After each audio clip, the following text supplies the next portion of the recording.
On July 15, 2008, a grandmother called 911 and said her daughter's car smelled like a dead body. That daughter was Casey Anthony. And the missing child was her 2-year-old little girl, Caylee Marie. It was a call that launched one of the most shocking criminal investigations in American history.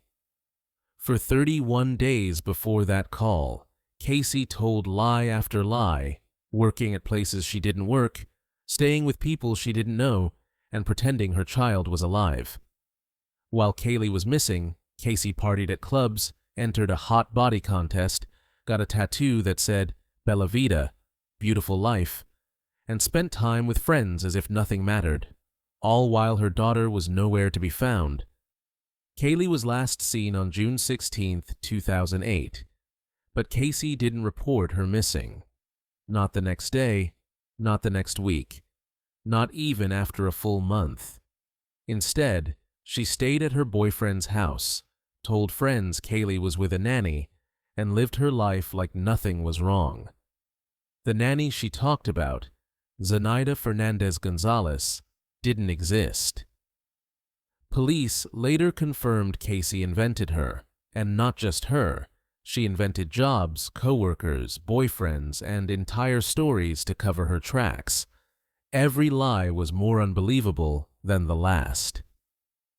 On July 15th, 31 days after Caylee was last seen, Cindy Anthony reached her breaking point. She found Casey's abandoned car, towed from a parking lot. When Cindy opened the trunk, she told the 900 today, and it smells like there's been a dead body in the damn car. Moments later, she made a second call, screaming that her granddaughter had been missing for a month and her daughter had been lying about it. That same night, Casey was brought to the sheriff's office.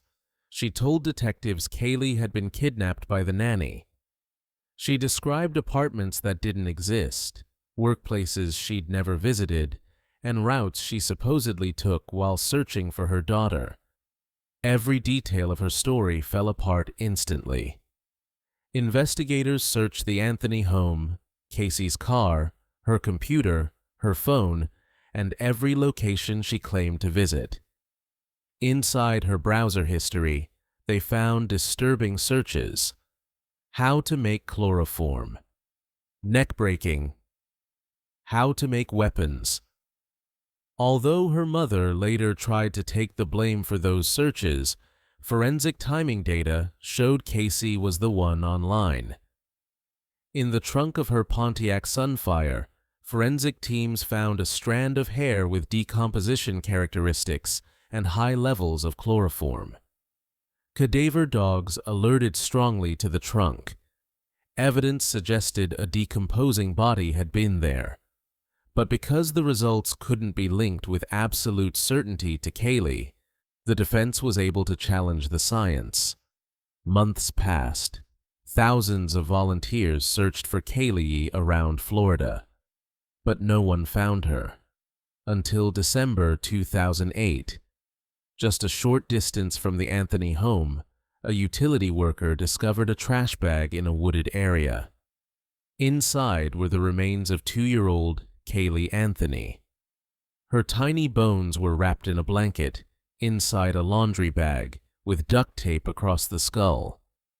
The duct tape placement suggested Caylee had been killed intentionally, but the defense argued the tape was applied after decomposition by shifting debris.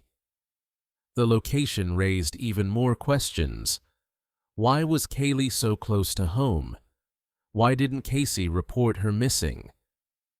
And why did Casey spend 31 days partying while her daughter was dead? In 2011, the trial began.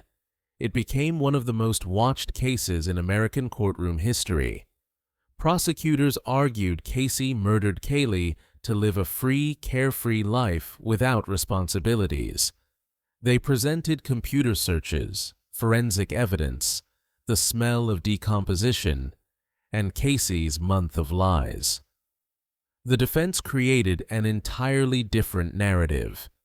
They claimed Caylee accidentally drowned in the family pool, that Casey panicked, and that her father, George Anthony, helped cover it up.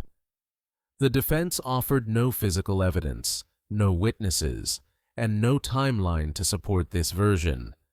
But they used doubt to their advantage. There was no eyewitness, no proven cause of death, no definitive DNA. And in a criminal courtroom, doubt is powerful. On July 5, 2011, the verdict was announced.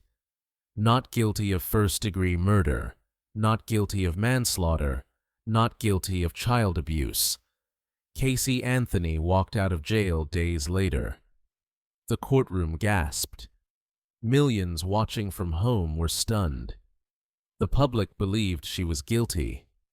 But the jury said the evidence simply wasn't enough. To this day, the case remains unsolved. No one has been convicted for Caylee's death, and the truth of what really happened to her remains one of the darkest mysteries in modern true crime. For more real crimes, dark mysteries, and forensic breakdowns, follow Midnight Truth. There is always another story waiting in the dark.